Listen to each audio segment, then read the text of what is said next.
Uyu munsi hari ikibazo ngufitiye. Ese uramutse ugize ikibazo, urabona umaze iminsi mu kazi, umaze iminsi ukora ibiraka, nyine ari udufaranga uri kubona, ngufitiye ikibazo. Ese uramutse bibaye ngombwa ko akantu wari witeze cyangwa se uko byagendaga bidakunze, ufite sevingi cyangwa se ubwizigame buke cyane bushobora kugufasha muri iyo minsi nyine byanze, ugize ikibazo runaka nyine gihita kigusaba amafaranga, ukabura umuntu ukudepana, ufite sevingi ushobora guhita uvuga utereka mite nkora ahandi, mite nkora y'udufaranga. Iki kibazo niba utagisubiza, ubwo ngiye kugufasha kugisubiza, guhita ubikosora guhera ubu ngubu. Banje gusuhuza abantu bari kuva mu kazi, abakiri mu kazi gake gake, ubu nanjye nibwo ngeze mu rugo.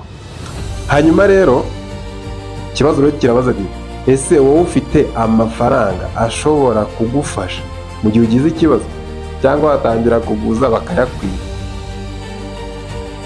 Niba icyo kibazo utagisubiza, andika muri comment uti ngiye kubihindura.